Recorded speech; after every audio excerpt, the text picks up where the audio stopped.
aquilo que nós estávamos falando, creio que mais um ou dois domingos e nós fechamos sabendo que há muitas coisas ainda a serem estudadas e ensinadas a respeito desse tema, pois é um tema muito complexo, principalmente por causa dos dias em que nós vivemos no Brasil hoje, principalmente. Eu queria ler um texto para vocês. Nós vamos começar lendo lá em 1 Samuel.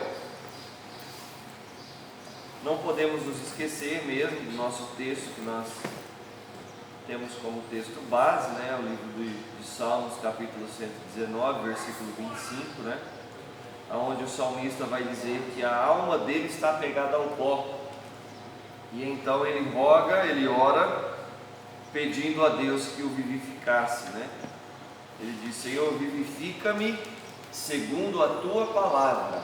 Então ele tem um desejo no profundo do coração dele, mas ao mesmo tempo o desejo dele não está baseado em alguma coisa do acaso. Ele tem um desejo de ser vivificado a partir da palavra de Deus. Então temos uma ferramenta. Nós cremos que a palavra de Deus é a nossa ferramenta de fé e prática. Então é assim que nós devemos, assim como o salmista, nós devemos olhar para a palavra de Deus como uma ferramenta de restauração, certo? Vamos então para o livro de Samuel, 1 Samuel capítulo 7. 1 Samuel capítulo de número 7, versículos 5 e 6. Reparem bem no que é que está acontecendo aqui. Se você for olhar os capítulos anteriores, há uma profecia de Eli, contra a casa de Eli. Primeiro, lógico, o livro de Samuel conta-nos a história de Samuel. Samuel foi um profeta. Samuel foi chamado por Deus para instruir o povo, e Samuel foi a pessoa que abençoou, e ordenou, entre aspas, o primeiro rei de Israel, que foi Saul, porque o povo pediu um rei. E nessa disposição de pedir um rei, a arca da aliança, que é a arca que foi criada, que foi gerada no tempo de Moisés, a arca da aliança havia sido tomada pelos filisteus. Então houve um momento de grande tribulação na vida do povo de Deus, aonde a arca da aliança havia sido tomada e levada cativa a um certo lugar. E então Samuel é chamado por Deus para que houvesse essa restauração. E aqui no capítulo 7 é onde se inicia, porque no seio dos filisteus tomam a arca, e a arca então chega a um certo lugar. E aí o que ocorre? Samuel, que para mim é o mais importante, Samuel convoca o povo a se arrepender. E aí eu vou ler desde o versículo 2, porque o nosso texto é o versículo 5 e 6 para a gente iniciar. O versículo 2 de 1 Samuel capítulo 7 diz assim: Sucedeu que, desde aquele dia, a arca ficou em Quiriate-Jearim, e tantos dias se passaram que chegaram a 20 anos. Olha só, tanto tempo. 20 anos. E toda a casa de Israel dirigia lamentações ao Senhor. Falou então Samuel a toda a casa de Israel, dizendo: Se é de todo o vosso coração que voltais ao Senhor, tirai dentre vós os deuses estranhos e os astarotes, e preparai o coração ao Senhor, e servi a Ele só, e Ele vos livrará das mãos dos filisteus. Então os filhos de Israel tiraram dentre si todos os altares, os balins, os astarotes, e serviram só ao Senhor. É interessante pensar que eles serviram só ao Senhor. A palavra aqui dizendo que eles passaram então a servir somente ao Senhor. Mas aí entra os versículos, são os versículos chaves para o início desse nosso momento. Disse mais Samuel: Congregai todo Israel em Mispa, e orarei por vós ao Senhor. Congregaram-se em Mispa, tiraram água e a derramaram perante o Senhor. Jejuaram aquele dia e ali disseram: Pecamos contra o Senhor e Samuel julgou os filhos de Israel. Avivamento. O clamor dos avivalistas inicia-se pelo arrependimento. É necessário que as nações, os povos e as pessoas se arrependam diante de Deus, porque esse é o sinal de avivamento. O cara está com a boca no pó, ele percebe o seu estado de pecado e ele então se arrepende. O avivamento ocorre a partir do arrependimento, certo? Nós temos esse texto de Samuel como texto base. Por que a arca fora tirada? Por que os filisteus tomaram a arca, venceram a guerra, tomaram a arca e levaram a arca cativa? Por causa do pecado do povo. O povo se rebelou contra Deus. E aí fez-se necessário então, segundo as intenções dos homens, que um rei fosse levantado como senhor daquela nação ali. E vocês sabem tudo o que aconteceu depois ali na história, não é o nosso foco, mas a gente volta os nossos olhos agora para o que é avivamento de modo prático. Os avivamentos dos nossos dias hoje, quais foram, quais são, né? E se a gente pode identificá-los nos dias de hoje. Antes, nós poderíamos citar aqui uma palavra de Charles Finney. E Charles Finney é conhecido como um dos avivalistas. Ele vai dizer assim: reavivamento é renovação da convicção de pecado e arrependimento, seguido de um intenso desejo de viver em obediência a Deus. É a entrega da vontade a Ele em profunda humildade. Vamos pensar numa criança. Uma criança comete um deslize, ela comete uma desobediência. Você já viu uma criança chegar no pai e na mãe e antes de alguém saber alguma coisa, antes de alguém ver o resultado daquela desobediência? Você já viu uma criança chegar: ô pai, mãe, eu perdoa porque eu fiz tal coisa, antes de vocês descobrirem eu fiz. Cara, é quase que difícil. Se uma criança fizer isso, olha, parabéns aos pais, mas é quase que difícil de uma criança chegar antes dos pais descobrirem o que ela fez e ela apontar o erro. Nós somos como crianças. O negócio, a diferença é que Deus sabe o que a gente fez. A diferença é que Deus sabe qual foi a nossa atitude. A gente, quando chega diante de Deus, perante Deus, e pede perdão a Ele, Ele já sabe. Eis a diferença entre a criança que está falando com o seu pai e o crente que está falando com Deus. Deus já sabe o que nós fizemos. Ele já sabe quais foram as nossas atitudes. E Ele sabe por que nós estamos com o coração arrependido. Mas no caso de uma criança, não. E talvez essa frase de Charles Finney seja interessante nós destacarmos ela.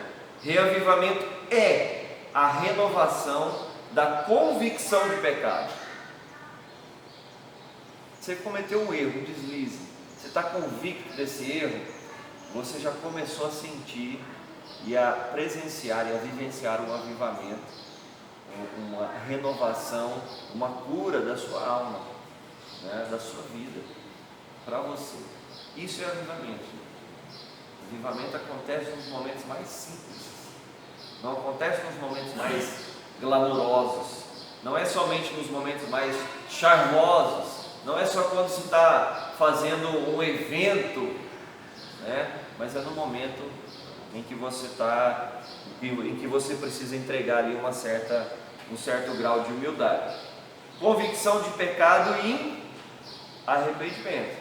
É o que convida Samuel a fazer o povo. Já que vocês estão aí arrependidos, já que vocês estão pressentindo uma situação, então deixem de lado os pecados de vocês, deixem de lado a adoração a outros deuses e retornem e voltem a adorar o Senhor como somente Deus, somente Ele como seu único Senhor. Então é uma convicção de pecado, um retorno intenso, um desejo intenso de viver de forma obediente a Deus. Vamos lá para o livro de Atos. Atos é o livro aí do grande, considerado o grande avivamento dos tempos bíblicos, o grande exemplo, a descida do Espírito.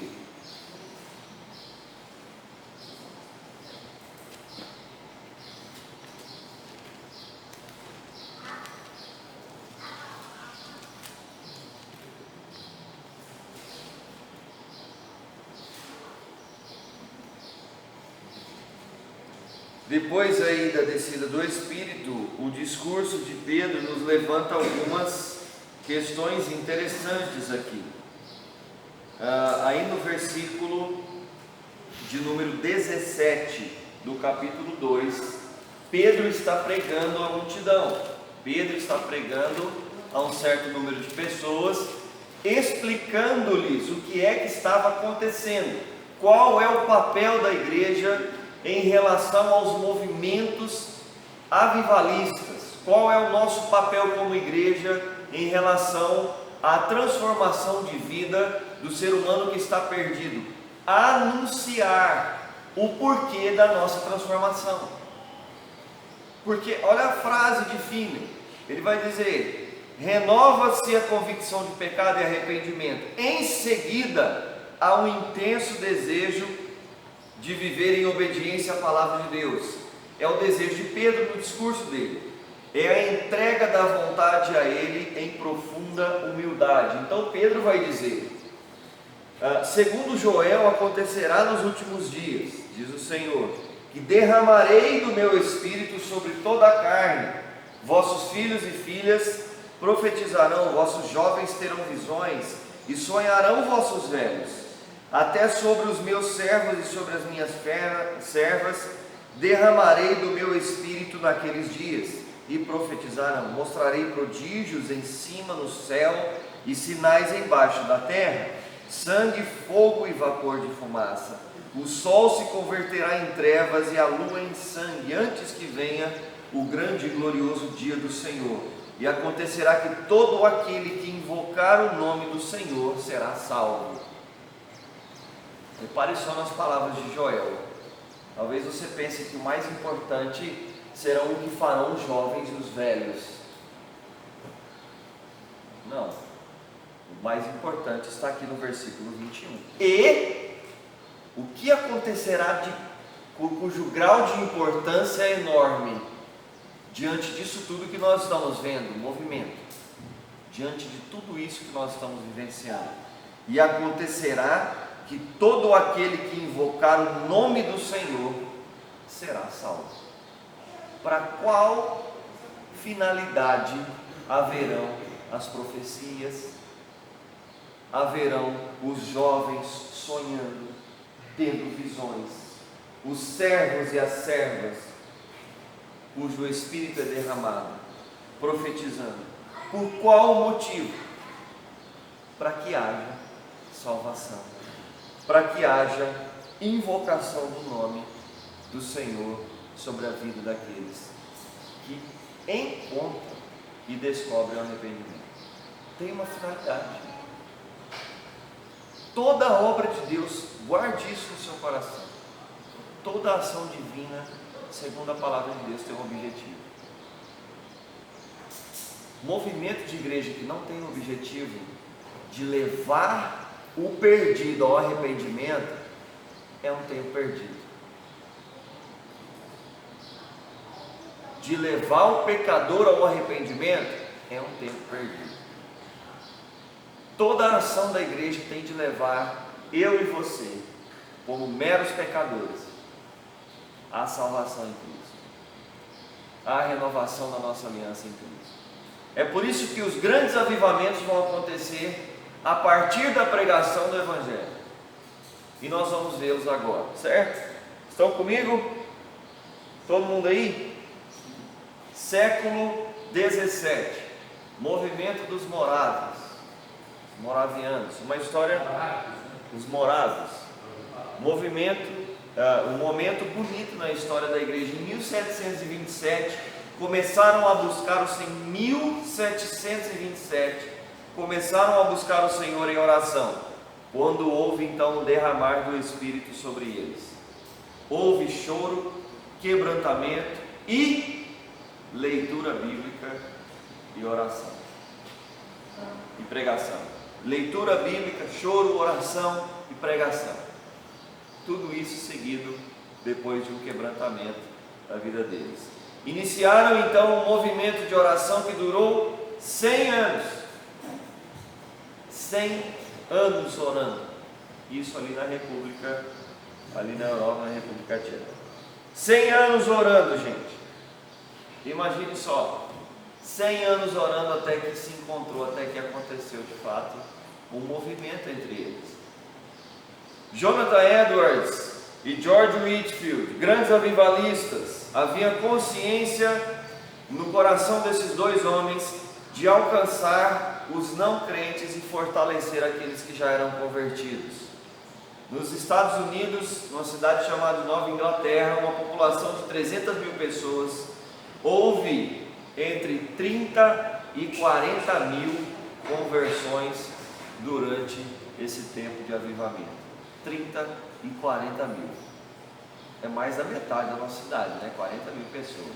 Imagine-se 40 mil pessoas convertendo-se por causa de uma obra desses grandes avivalistas, George Whitefield e Jonathan Edwards.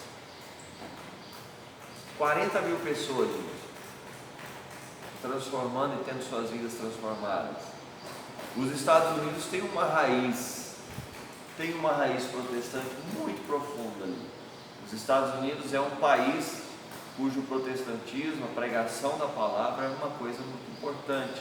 Eles ainda têm esse sentimento enraizado no coração, você percebe isso neles. Lógico que o pecado e a corrupção no gênero humano é uma coisa muito forte também.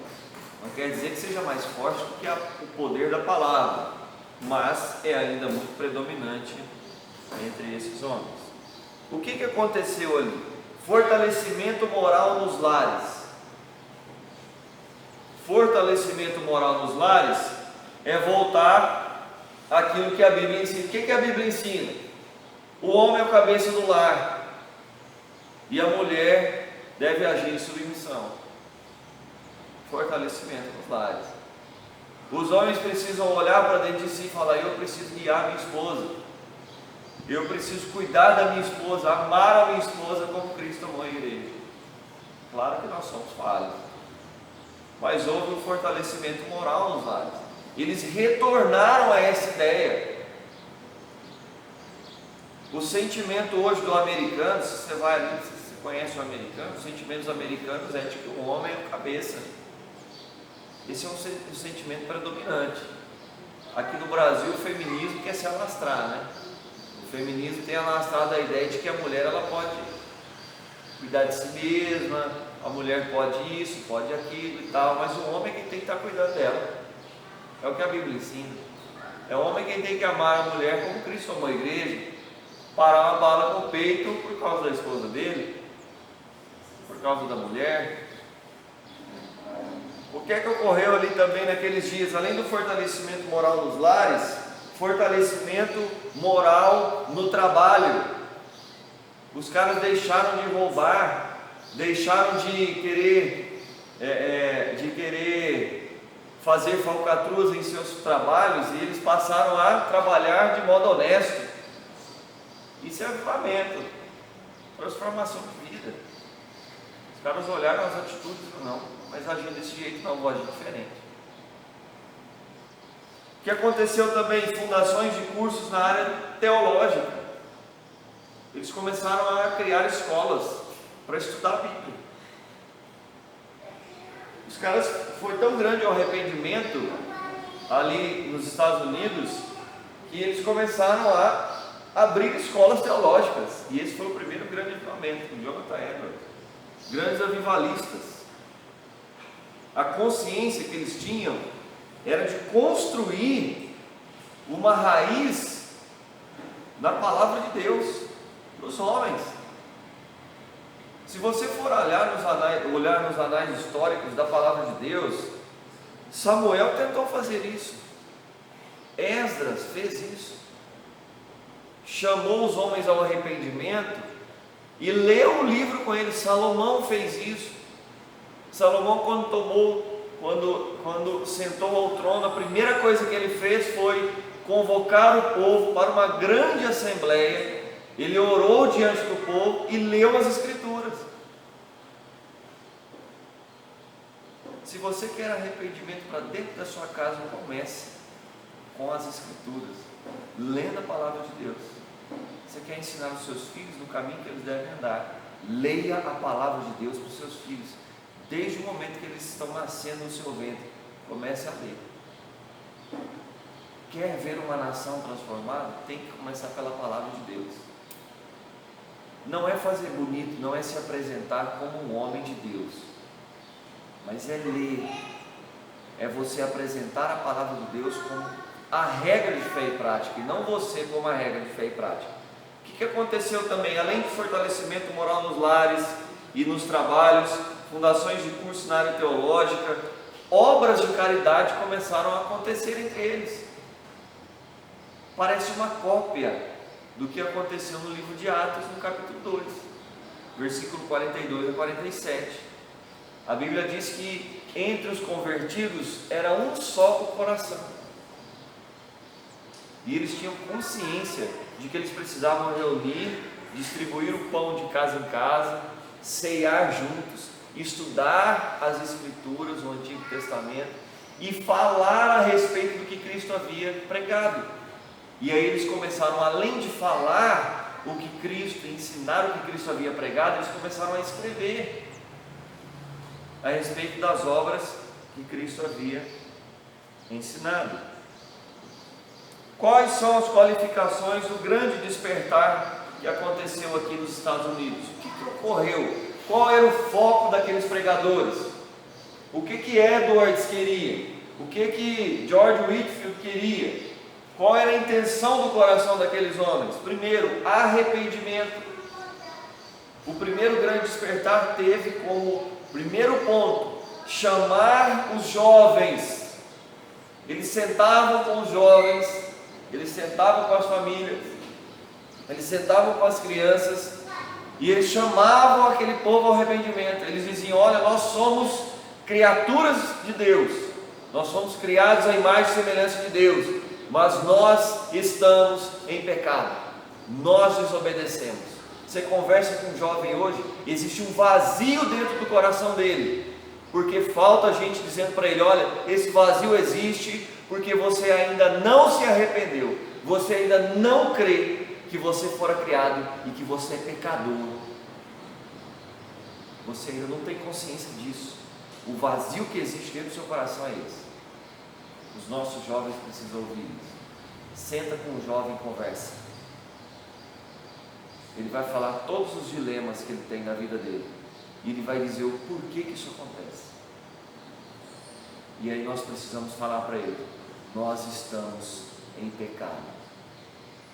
O pecado é o dilema da humanidade.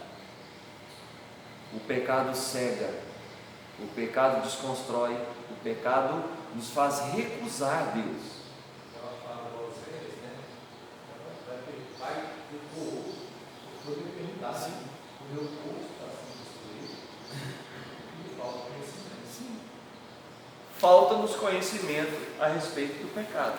Agora chega numa sala de aula e fala isso.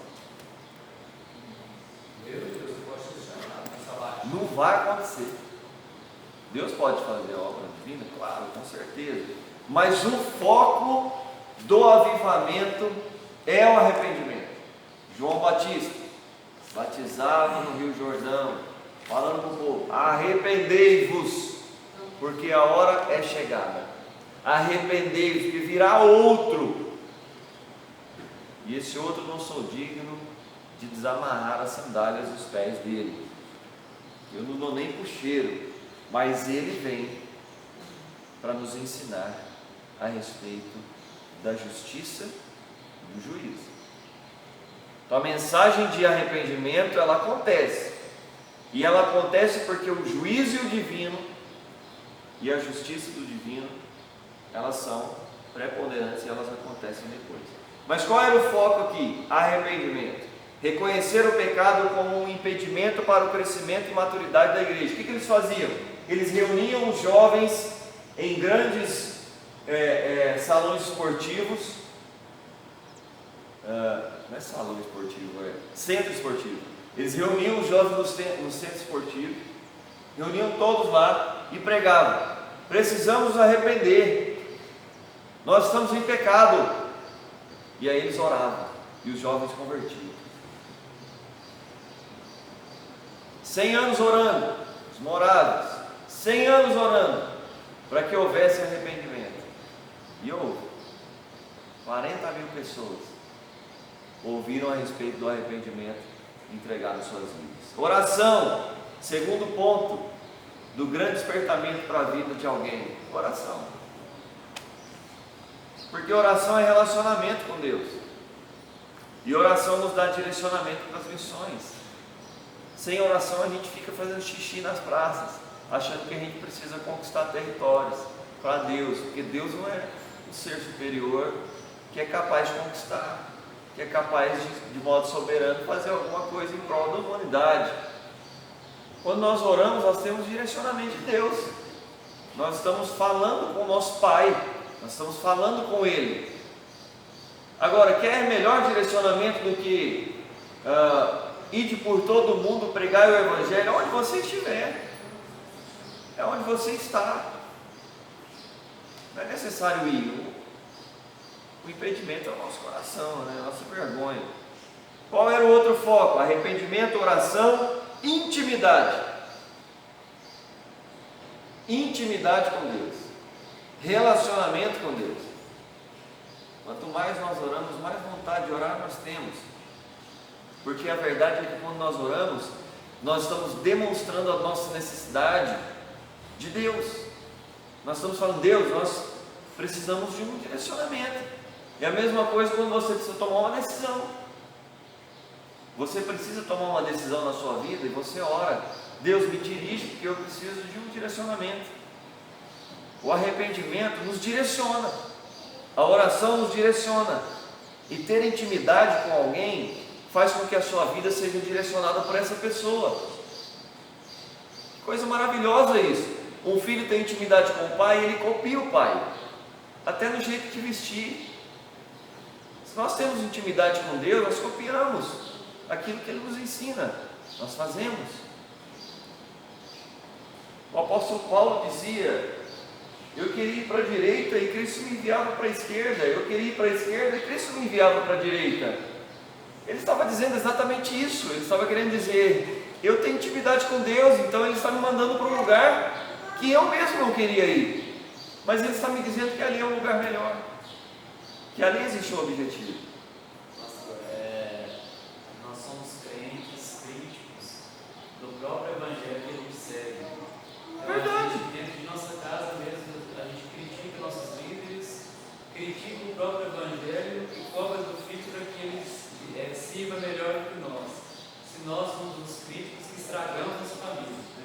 Nós vivemos uma coisa aqui, fora da igreja vive-se outra, né? E na outra a gente vê tantos filhos de presbíteros, de qualquer outras lideranças fora da igreja. É verdade. Desviados, né? Famílias destruídas, mas que dentro das quatro paredes da igreja batem no peito e que tem que ser assim, mas a vida prática é zero. Né? Então aí o arrependimento, como um país muda, como uma igreja muda, ninguém quer orar e ninguém quer ter intimidade. Né? A gente quer transferir para o pastor a responsabilidade de orar pela minha família. Né? Com certeza. Então assim, a gente vive num Eis o dilema. Eis o dilema da juventude. Porque vou pegar também o exemplo que você trouxe dos líderes da igreja, o exemplo que você trouxe dos crentes, e pegamos também o exemplo das pessoas lá fora, dos caras que saem de dentro de casa com o terno e voltam com as roupas rasgadas. Mas eles são muito melhores do que nós na igreja. Né? Pois é. Conseguem fazer coisas muito melhores que a gente. Mas tem convicção. aonde que eu quero chegar? No dilema. O mesmo dilema da juventude que existe lá fora é o dilema da juventude dentro da igreja. Porque não é um exemplo. O exemplo não é o melhor. Você é uma coisa aqui, quando você sai, você é outra pessoa. Nós estamos com as mesmas ambições de fora, que é cargo, que é aparecer. Então são as ambições do mundo lá fora e a gente está tendo as mesmas ambições aqui dentro. É verdade. Que são coisas que não têm fundamento. Né? E se nós parássemos e utilizássemos desse sentimento e olhássemos e voltássemos os nossos olhos para Deus, quais seriam nossas atitudes? No sentido de olhar para a palavra de Deus. Se nós pegássemos como crianças, como filhos de Deus e olhássemos para Deus, o nosso grande exemplo, para Cristo, o nosso grande alvo, como o apóstolo Paulo fala que o meu alvo é Cristo. Se nós fizéssemos isso, seríamos melhores. É naquele sentido assim, de que a gente tem que viver uma vida em comunidade, né? Onde a comunidade importa. Não, hoje nós vemos assim, o que importa é eu conseguir um cargo para poder fazer alguma coisa em cima do meu cargo. Porque é um erro nosso, presbiteriano, de achar que tudo funciona em cima de cargo. Em cima dos concílios, né? Na verdade, o avivamento ele sempre foi coletivo, nunca individual. A gente tem o erro de que para mover e fazer alguma coisa tem que ser alguma coisa dentro da igreja ou alguma coisa melhor que o outro. É errado. É o pensamento do mundo, é o pensamento de fora, é esse. É o individualismo, é o eu sou melhor porque eu sou presbítero, ou eu sou melhor porque eu sou superintendente de não sei o quê. É aí que está, só um detalhe na sua palavra, o avivamento, ele é individual. Sim, mas eu falo assim... Aí ele parte para o coletivo, exato. O mover é coletivo. Aí ele parte, por quê? Vamos pensar, se o pai... Porque se eu a minha vida individualmente, automaticamente, eu exato. vou falar os outros. Se o pai se arrepende, o filho se arrepende, o outro se arrepende. Exato. Vai partindo, é um negócio assim, é como dominó caindo, né? É um após o outro, e as coisas são assim. Com Deus é assim, a palavra de Deus nos ensina. Nós temos vários exemplos. Não é eu que faço acontecer no coletivo, é algo que é automático. Sim, é automático, parte de fato. dentro de mim para fora. Quer melhor exemplo do que você chegar no seu trabalho com uma roupa diferente? Você chega lá com uma barba grande, assim, vamos supor que você sai de férias, você pegou férias aí no final do ano. Aí você sempre faz a barba. Aí você chega no seu trabalho em janeiro de 2022, você está com a barba aqui. Todo mundo vai olhar para você e falar, o que aconteceu com você? Se perdeu no caminho? Você ficou perdido no meio do mato, não tinha gilete? Todo mundo vai achar diferente, estranho. Uma coisa aconteceu com ele. Poxa, a esposa olha para o marido e fala, pô, aconteceu alguma coisa, ele mudou. Hoje ele fez o almoço para mim. Hoje ele fez o almoço para mim. Hoje ele disse que me ama, hoje ele me abraçou, uma coisa que ele não faz. Hoje ele conversou comigo para resolver o problema. Eu vejo assim que, falando assim, nos anos 80, 90, assim, de buscar, principalmente como esse ano passado, quando essa guerra de doutrinas. Ah, mas a minha igreja batiza na água. Aqui você não batiza dessa forma. Porque a igreja está tudo errado. Eu vejo assim, muito tempo as décadas do tempo, as igrejas perderam muito por essa questão de doutrinas. Então ficava assim, não, mas não vai caminho correto. Deveria todo mundo se ajoelhar e aprender que Deus quer isso, é arrependimento, confissão de pecados. Buscar aí, não, eu lembro na minha juventude essas discussões, não vai para a Assembleia, vai para a Presbiteriana. Não, mas a Deus é amor, é mais avivada que todas ainda. Ficava essa guerra, porque lá batiza na água, a pessoa só molha a cabeça, espinho de água, não há conversão. Meu Deus, eu estava fazendo esse tipo assim, tinha que ter um símbolo. Se resume nisso aí, não há conversão, apenas uma discussão de ideias, né? Porque esse momento que aconteceu no século XVII, né? Século XVII. Então, por quê? É isso 18. aí, parou essa questão de ficar discutindo doutrinas. Hoje até parou mais, porque o povo tem sofrido. O povo tem sofrido. Mas por quê? Tem. E hoje o povo quer isso de novo. povo quer saber, o povo quer entender por que é tão agonizante você não saber agora qual caminho seguir, porque tem muitas ideias e pouca gente explicando de fato qual é o caminho. Tem muita gente, e aí é que mais fácil, né? Porque vai sempre uma doutrina que é mais fácil, que é mais sim, relevante. aquilo que já está preparado. Inclusive na questão da salvação, a grande maioria procura, porque acha que tem um livre-arbítrio, procura as religiões que Facilita a vida. porque é fácil, todo mundo, para eles todo mundo vai ser salvo, basta eu querer. Aí é fácil. Aí é simples e cai nessa regra que o Tagler falou. Se a gente pensa dessa maneira, todo mundo vai querer cargo, todo mundo vai querer comandar, todo mundo vai querer dominar. Por quê? Porque tem um negócio ali que precisa ser organizado. E como nós não estamos colocando Deus como aquele que organiza, nós estamos centrando em nós essa realidade. Então nós precisamos de quem? Precisamos de um rei. Precisamos de um rei. Preciso de alguém que nos direcione, eu preciso de um pastor, eu preciso de alguém que me faça uma profecia, eu preciso de alguém que faça um movimento em mim. A gente pensamento, nossa, eu vou dar um momento, eu vou te aceitar. Sendo que Deus tem o momento dele de pegar a pessoa e colocar. Né? Agora a gente achando que a gente tem que buscar Deus. Deus não, gente, não, Deus já está preparando tudo. E nós achamos que está na frente de Deus. O caminho já está aí para ser seguido. Como se falasse, Deus, você não está sabendo fazer, vamos comer, para te ensinar, né? Exato. Eles pegam essa palavra de Joel aqui, que a gente acabou de ler. Meu Deus do céu, gente, essa palavra de Joel aqui mal interpretada. Você lê isso aqui numa igreja hoje, o povo sai pulando. Nossa, os jovens vão profetizar, os velhos, meu Deus do céu, todo mundo vai ter sonho, todo mundo fica lá dormindo. Opa, vou dormir para ter sonho. Eu vou profetizar qualquer coisa, porque a Bíblia, o Joel falou que ia profetizar, então eu sou jovem, eu tenho que profetizar. Espera aí, se Joel falou e está na Bíblia, mas ninguém, todo mundo se esquece aqui, e acontecerá que todo aquele que invocar o nome do Senhor será salvo. Mas se o povo fica invocando seu nome,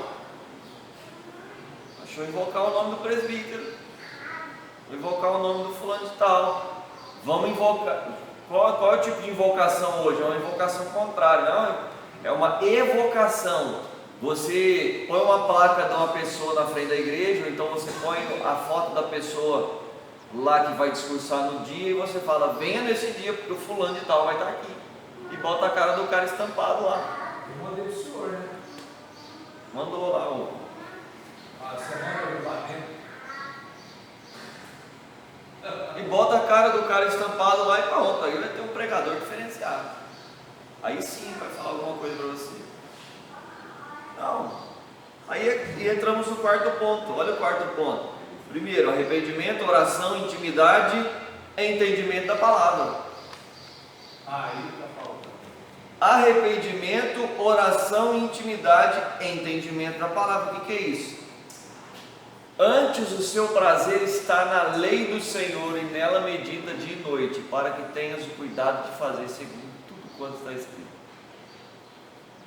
Deus, quando Moisés, grande líder do primeiro grande momento ali, escritor do Pentateuco, 5 primeiros livros da Bíblia, Gênesis, Êxodo, Levítico, Números e Deuteronômio, Moisés tirou o povo do Egito, era sacerdote, era o governante, era o profeta do povo, falava diretamente com Deus, guiou o povo, e então ele vai e morre, porque era pecador como eu e você.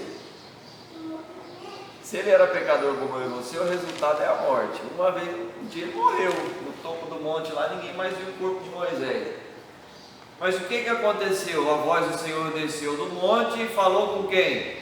Josué, meu filho, Moisés é morto. Dispõe-te, toma o teu cajado e guia o meu povo. Você vai fazer esse povo atravessar o Jordão.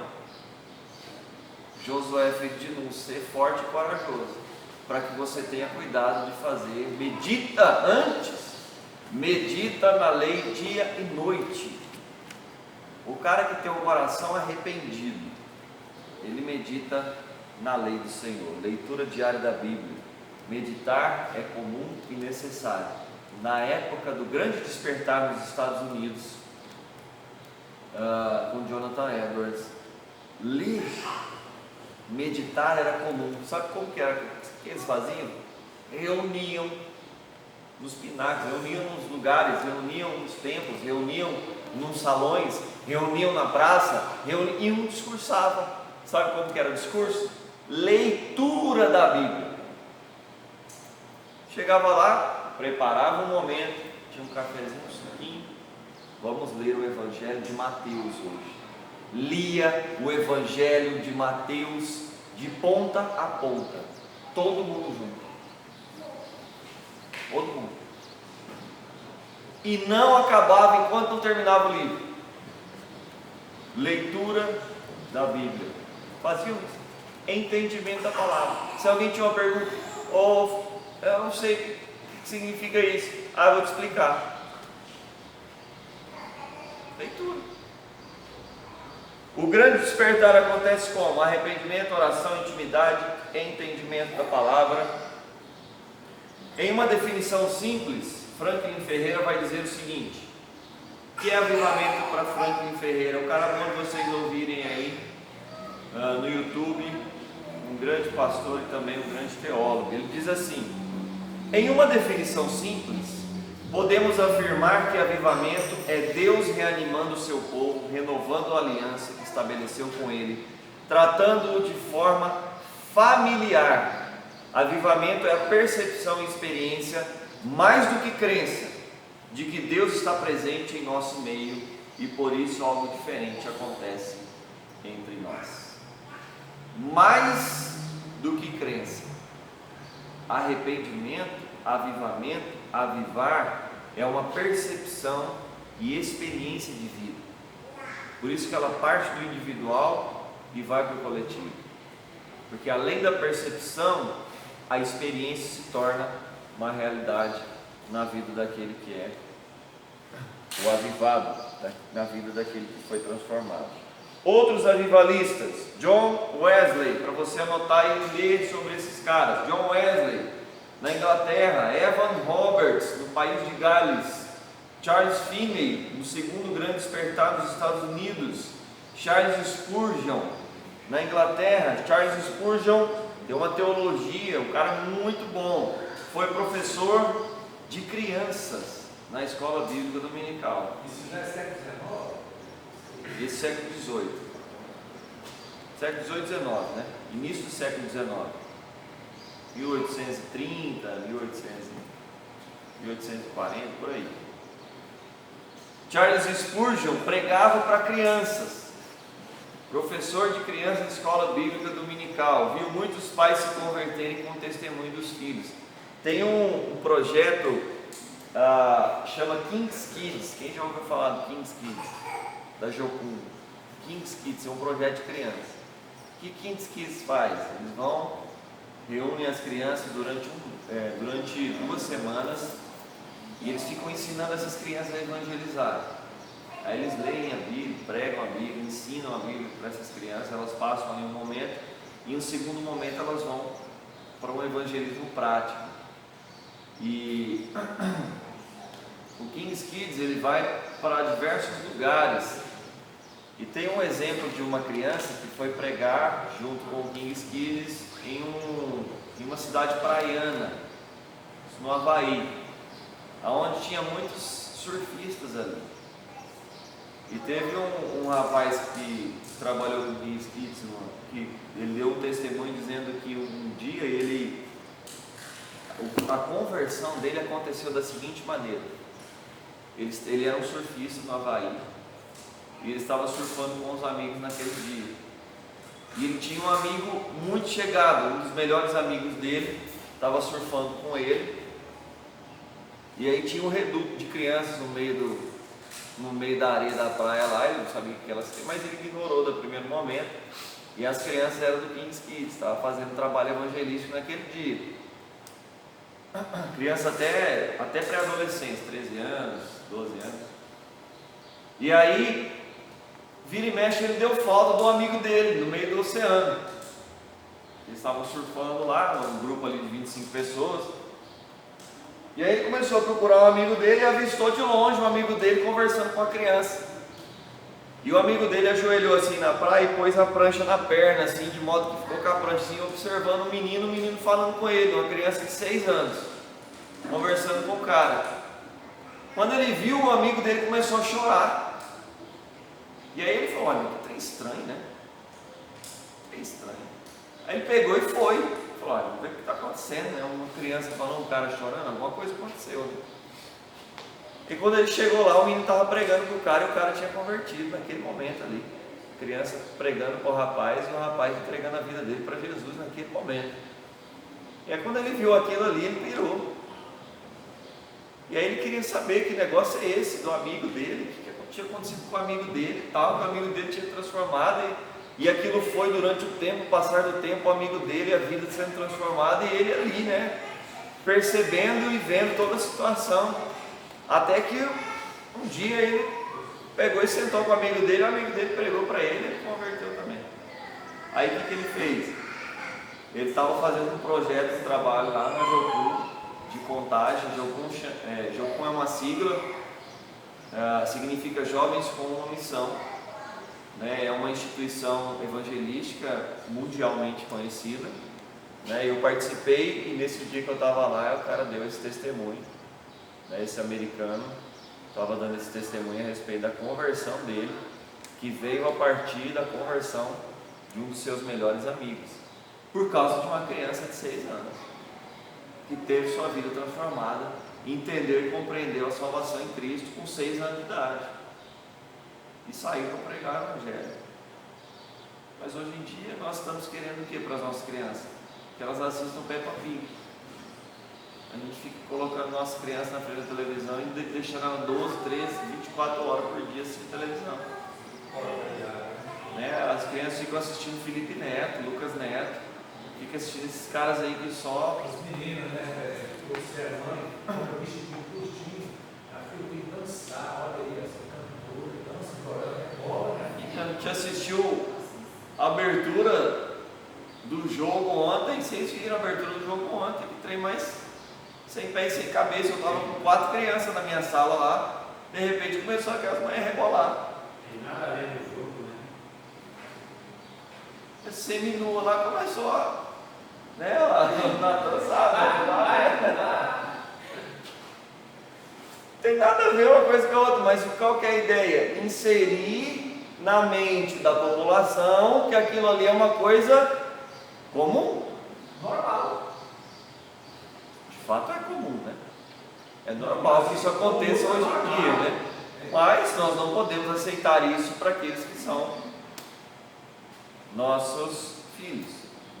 Um outro homem, um outro exemplo de avivalista, Dwight Moody, tem uma teologia do Moody muito boa também, assim como a do Spurgeon, Estados Unidos, viveu de 1837 a 1899, nos Estados Unidos da América. Calcula-se que cerca de 500 mil pessoas entregaram-se a Cristo por intermédio da pregação de Moody. 500 mil pessoas. Dedicou-se à escola bíblica dominical. Isso que nós estamos fazendo aqui, Moody, Spurgeon, Finney, Robert, John Wesley, Jonathan Edwards. Primeiro passo para o grande avivamento nesses lugares, grande avivamento no sentido de avivamento para fora. O primeiro passo para esse grande avivamento foi escola bíblica dominical. O senhor fala ali da escola bíblica, 10 dias no Instagram, eu descobri tantos reformados, só escritura, né? Esses grupos reformados, né? E apareceu uma imagem, uma igreja, bancos, né? Igreja tradicional, piano, órgão, né? Escrito assim: não deixe a escola bíblica dominical morrer, porque ela está morrendo. Eu vou pensar assim, realmente tem igreja que até hoje, a pandemia já veio para, né, atrapalhar tudo, como se diz, né? Deus está no comando de tudo. Mas, e a igreja até hoje não retornar mais para o dominical, só nos estudos. Então, é uma preocupação. Se vão retornar, ou se não, até os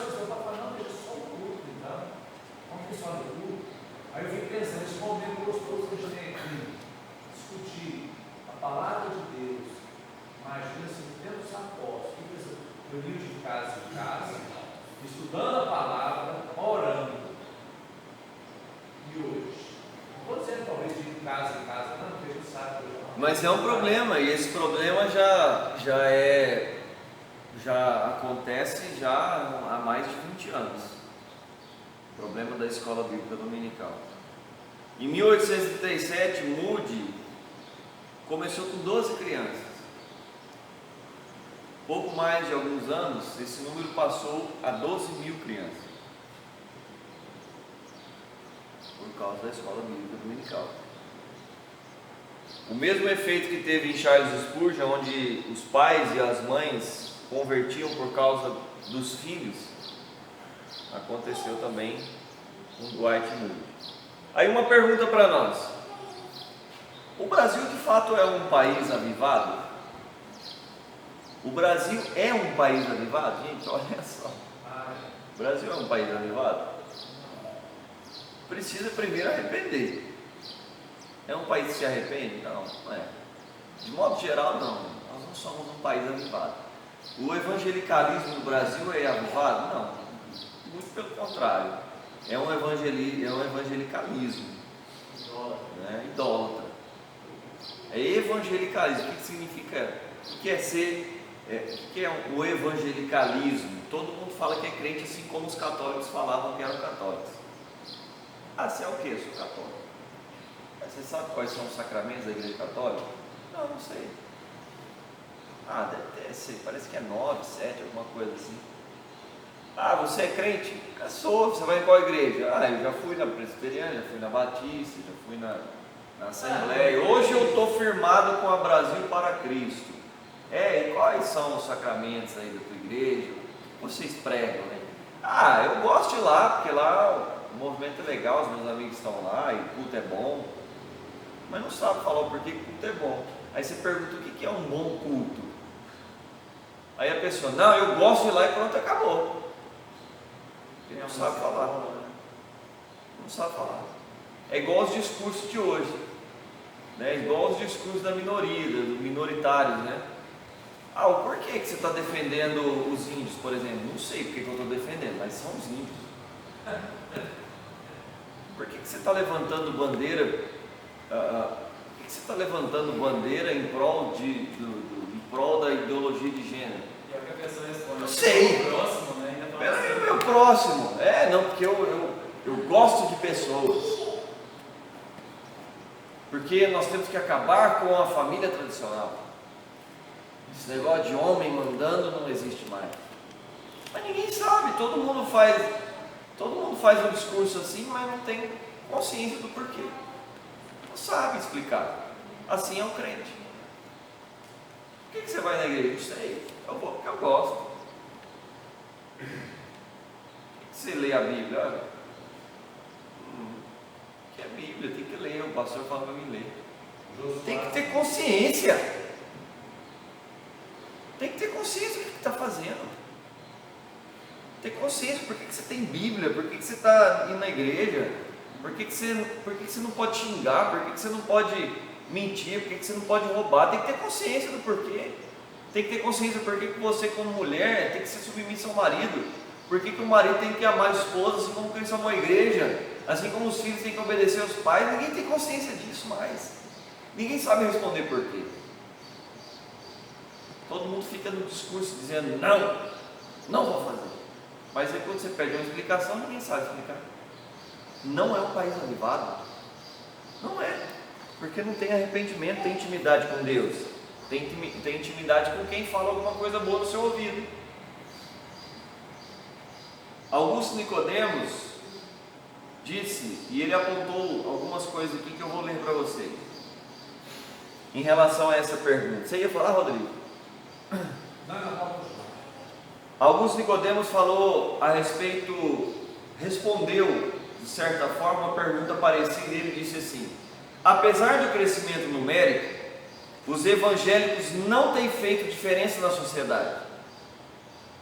O que Jonathan Edwards fez no grande avivamento dos Estados Unidos? Convocou jovens, ele ia nas escolas, 5 mil, 2, 3, pregava para eles e dizia: olha, nós precisamos mudar, senão a nossa sociedade vai viver a decadência nos próximos anos. Pelo amor de Deus. Você pode ir na Você igreja. falar que você é crente na escola, se você falar que você é conservador, eu sou de uma família conservadora. Eu sou pai, eu tenho uma esposa e tenho filhos. Você falar que você falar isso na escola, pelo amor de Deus, os caras arrancam sua pele assim, ó. Eles arrancam sua pele. Apesar do crescimento numérico, os evangélicos não têm feito diferença na sociedade brasileira quanto à ética, usos e costumes, como uma força que influencia a cultura para o bem ou para o melhor. Os evangélicos não têm feito isso.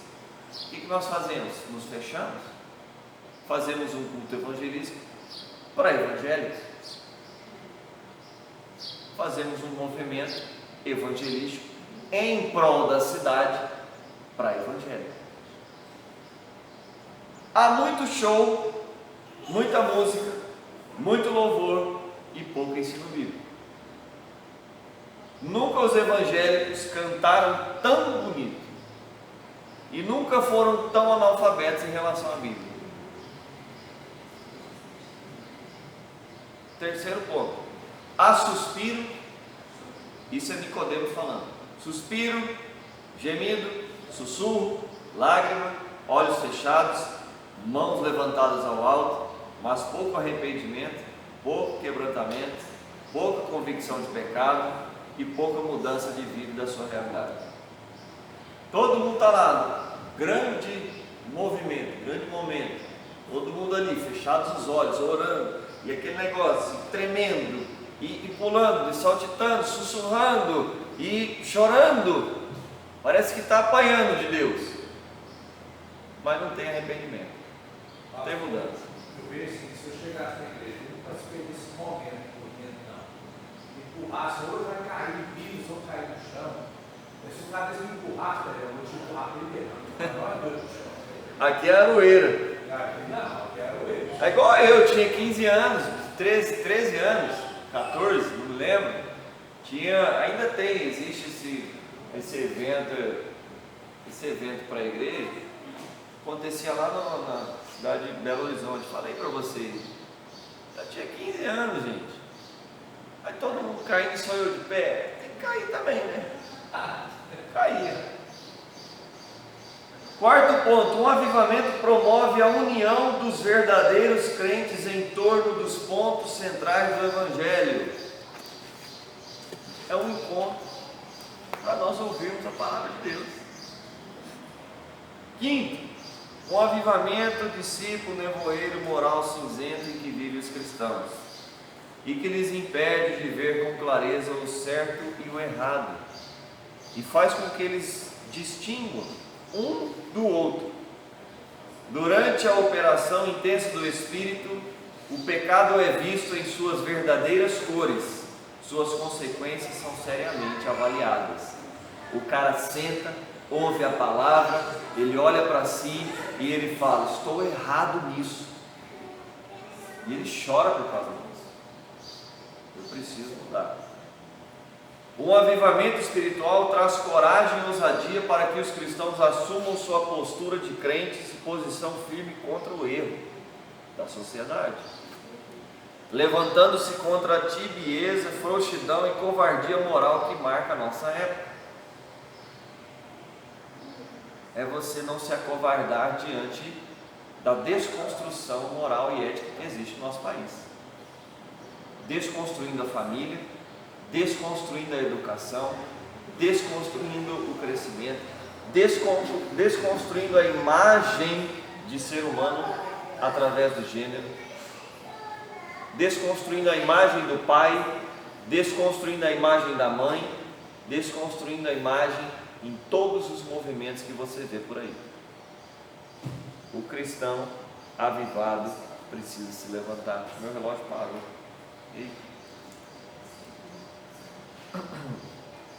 Bom, semana que vem a gente continua e nós vamos responder a seguinte pergunta: nós vivemos algum tipo de avivamento, sendo que nós estamos longe de ver uma igreja avivada no país? Nós vivemos algum tipo de avivamento? Qual seria esse? E qual a diferença entre mover e avivar? Nós vamos ver mais algumas questões a respeito disso. Provavelmente aí mais 2 domingos e a gente encerra e já iniciamos um outro ponto. Vamos orar? Senhor nosso Deus, nos ensine a seguir o seu caminho, nos ensine, Senhor, a olhar para dentro de nós e vermos aquilo que não te agrada, reconhecer o nosso erro e então termos a nossa vida transformada. Nos perdoe, Senhor, se não temos amado da maneira correta. Senhor, nos perdoe se temos seguido e utilizado da nossa carreira da fé de uma maneira errônea, se temos olhado para dentro de nós de uma maneira egoísta, se temos olhado para dentro de nós vivendo as nossas próprias experiências e nos apontando como aqueles que são os melhores. Nos perdoe, Senhor, como igreja, como povo, nos perdoe como filhos e nos faça seguir os teus caminhos todos os dias, aprendendo da tua palavra e aprendendo do Senhor com os nossos ouvidos atentos e sensíveis àquilo que o Senhor tem para nos ensinar. Nos ajude a sermos melhores em tudo, melhores naquilo que fazemos para o outro, melhores naquilo que fazemos para os nossos que amamos, melhores a todos aqueles que são nossos próximos, em nome de Jesus. Amém. Um bom domingo a todos.